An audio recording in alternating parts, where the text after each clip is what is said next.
Hello and welcome again to Motor Week. We're glad to have you with us.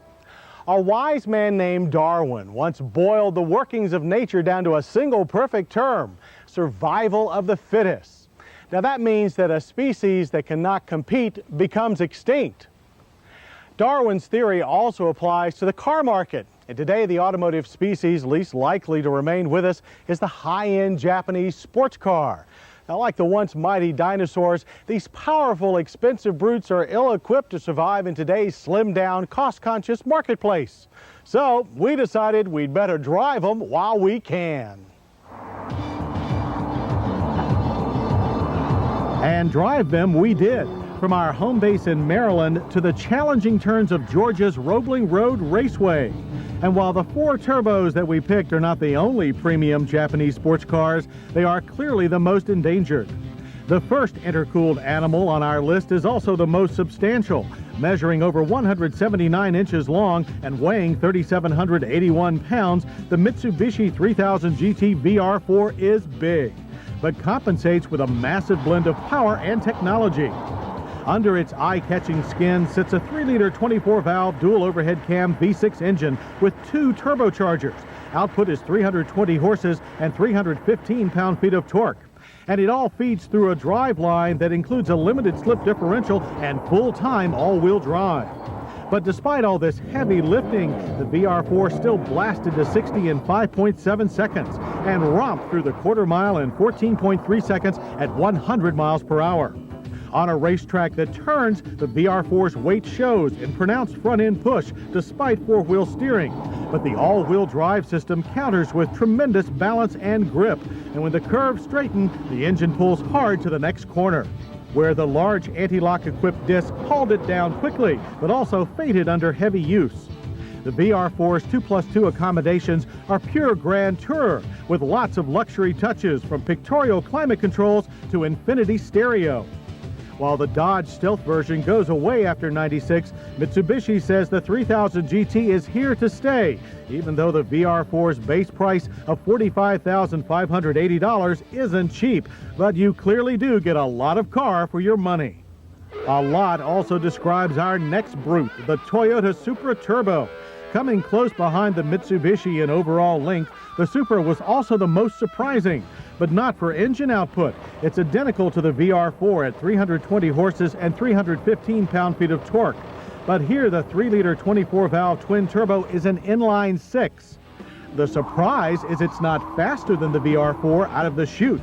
Despite nearly 600 fewer pounds, it was edged out in the sprint to 60, posting a 5.8-second time.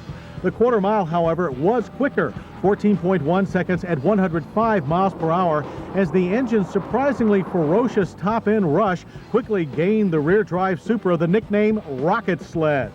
But its nimble small car agility was the biggest surprise, especially for a machine with over 100 inches of wheelbase, while the massive ABS-equipped disc displayed impressive pedal feel and longevity. Once again, accommodations are 2+2, but here with fewer creature features and a more serious sports car environment, and a higher price, starting at $49,000. Slightly lower on the money scale comes the car that most folks know simply as the Z, Nissan 300ZX Turbo. '96 is the final year for the Z car in America. At 3,518 pounds, it is heavier than the Supra and 10 inches longer than the VR4. And while it carries the requisite 3-liter twin-turbo V6, it packs only 300 horsepower and 283 pound-feet of torque.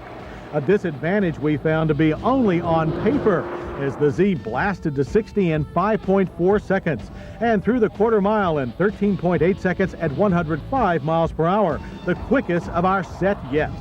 Out on Roebling's curves, the Z was certainly nimble, thanks to super high-cast 4-wheel steering, and its willingness to drift the tail makes it the most entertaining of the lot. Near its limits, some of our drivers did complain of a vague response from the rear multi-link suspension, but that's a place that no sane street pilot should go. Like the Mitsubishi, the brakes had a short track life, but while on, they were some of the best on the circuit. Like the others, the Z has a luxurious cockpit, but its dimensions require more compact occupants, while its price requires fewer dollars, starting at $43,979. Our final plaything was the shortest, lightest, and most serious machine of the group, the Mazda RX-7. Built on the principle of less is more speed that is, the RX-7 dispenses with most luxury doodads in favor of a more classic sports car approach. Until you look under the hood, that is, at the 1.3-liter twin-turbo twin-rotary engine, pumping out 255 horsepower and 213 pound-feet of torque. But just because it packs fewer horses doesn't mean it's slow. With under 3,000 pounds to move, the RX rocketed to 60 in 5.4 seconds and down the full quarter mile in 13.9 seconds at 104 miles per hour.